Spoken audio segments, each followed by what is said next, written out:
Namaste. This is part of a series that I'm doing on the 12 houses in Vedic Astrology. And if you want to catch the other episodes, come find my channel on YouTube, JyotiSakti. Today, we are all about the third house. But before I begin, I'd like to invoke and seek the blessings of Lord Ganesha and Devi Saraswati. Om Gam Ganapatiye Namaha. Om Aim Saraswatiye Namaha.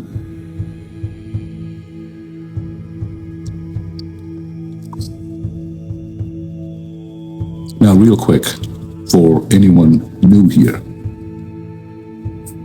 Jyotish is the Vedic science of light.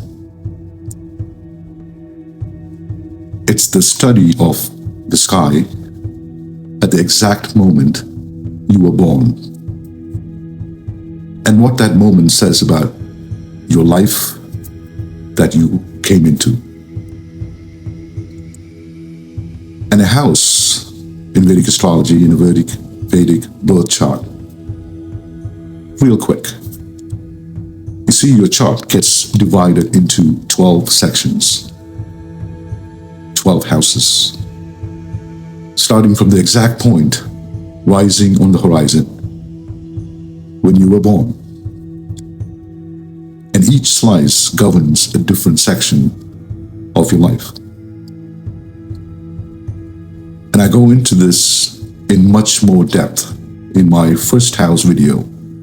So if you haven't watched that one yet, please watch that video. So today is the third house. The third house is your courage. The third house is your effort. In the Brihat Parashara Hora Shastra, this house, the third house, is called Sahaja Bhava, which means born together, which means siblings, especially the younger ones. And some texts also call it Vikrama Bhava, the house of valor.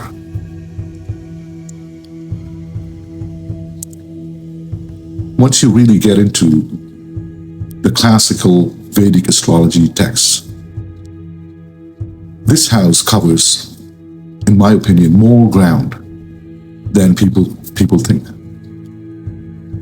Courage, obviously. Siblings, especially the younger ones. Short journey, or even changing homes and locations. Not the big ones across huge, long distances of travel. It covers communication, writing, speech, media. Anything that you put out with your voice or your hands, your arms, your shoulders, your hands themselves. Skills, the ones you build through repetition. The ones you build with your own self-effort. What the text called Parakrama, meaning what you accomplish through your own will. Not what's handed to you. And your neighbors, the people physically close to you in your daily life. here's what I find interesting about the third house. It's the one house that's entirely about what you do with what you were given, with the resources that you were given. And it's not about luck. This is not about inheritance. Just effort. Repeated effort. Until something becomes a skill. As usual, we will stay in D1 chart for most of this when I'm explaining this house. There's also a divisional chart that's specifically used for siblings and courage, called Drakhanna, the D3.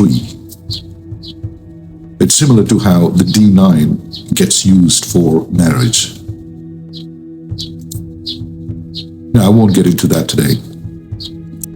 And that's something I only read into when I do a full chart reading. Now, the Lord of the third house. Check your third house. Whatever sign sits on that house, find its ruling planet. Then go find where that planet sits in your chart.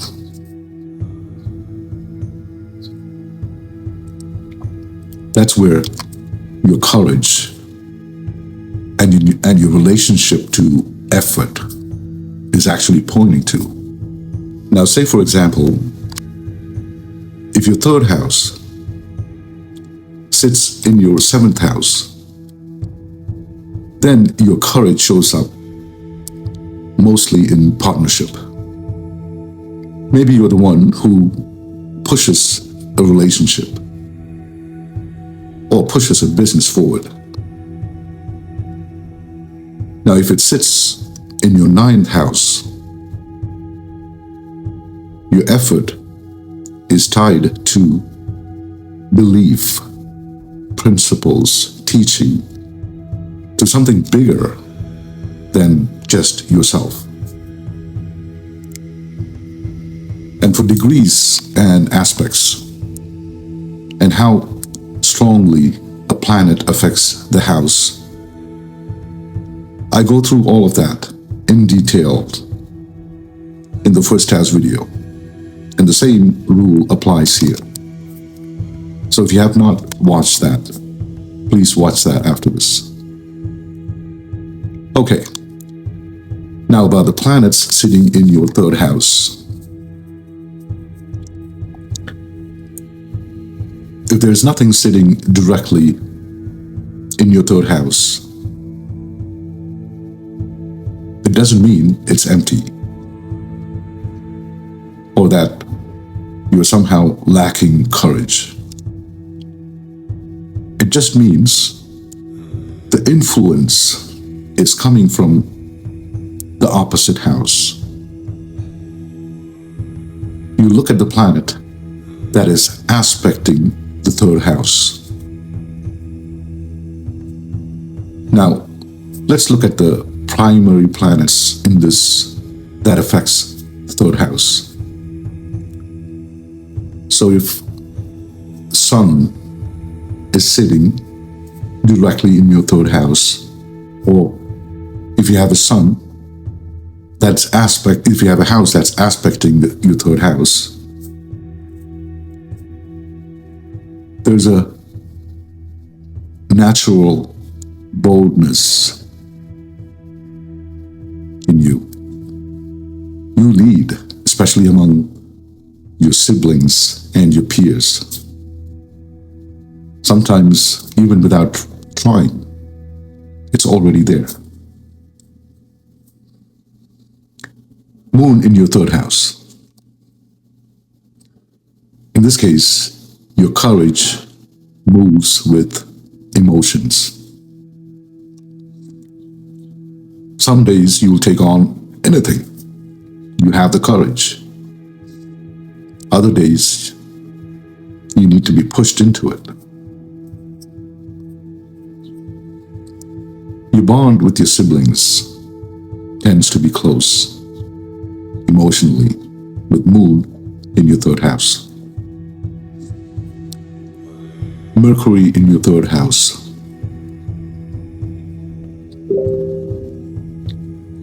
Mercury in your third house, and here you're a sharp communicator. Writing, speaking, quick thinking under pressure. Your relationship with siblings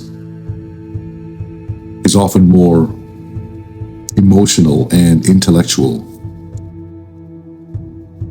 and you connect with them through conversation.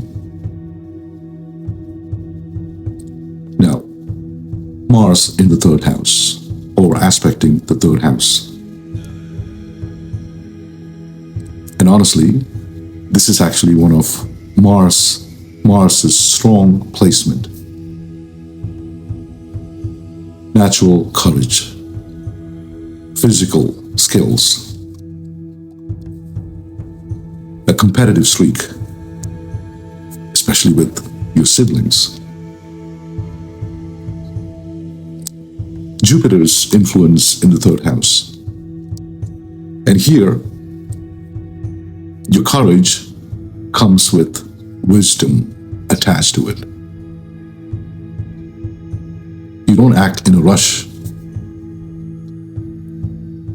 And there's often a generous, almost parent-like relationship with your siblings. Or you end up mentoring people close to your age.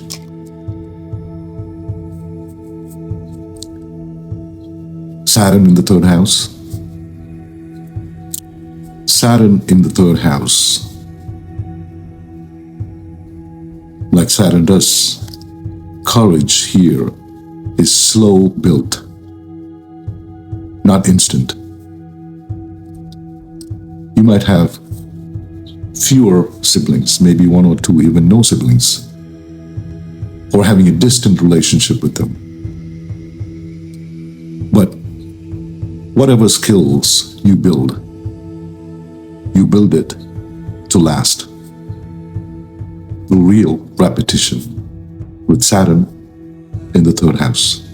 Now, if you got 2 or 3 planets sitting in your third house together, things shift naturally.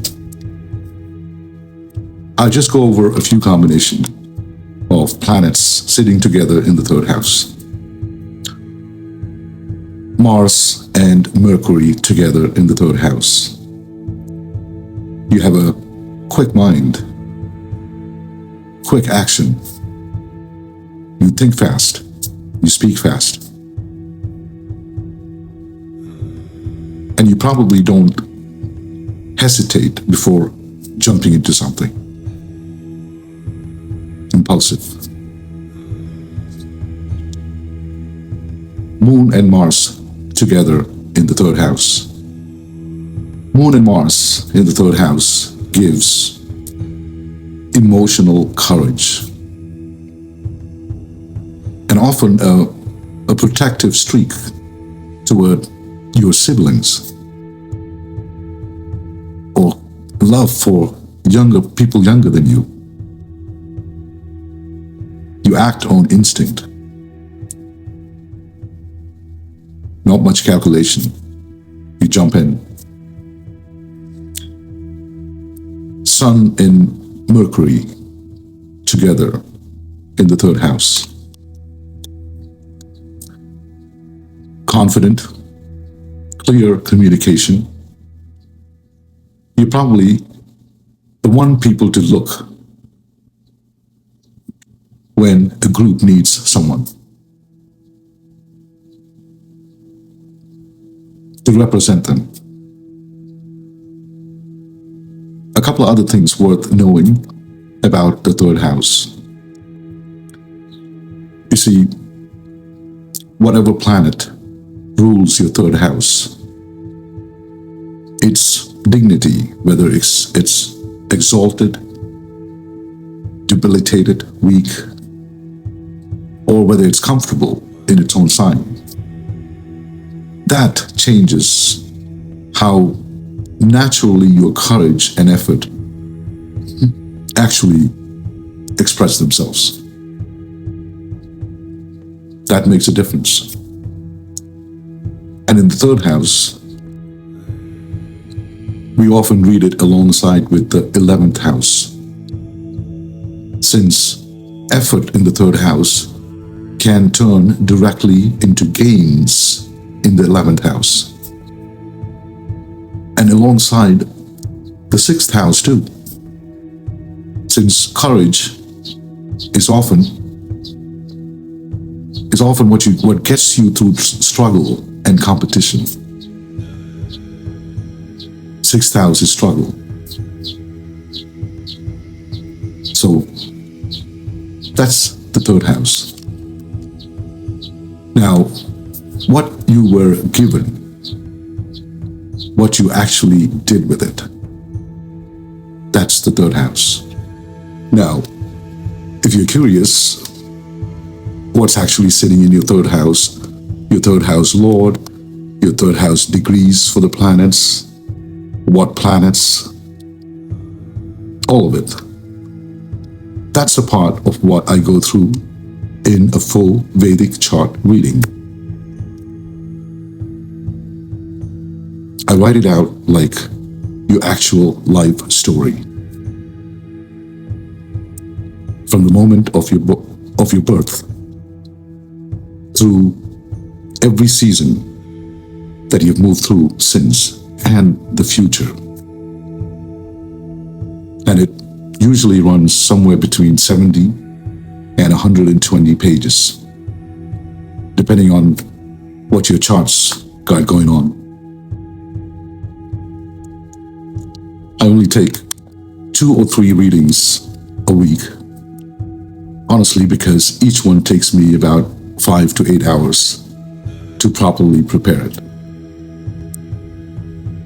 So the link is in the description.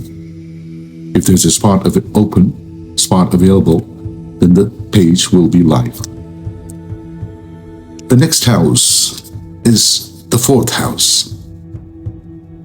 And we'll get into it in my next video.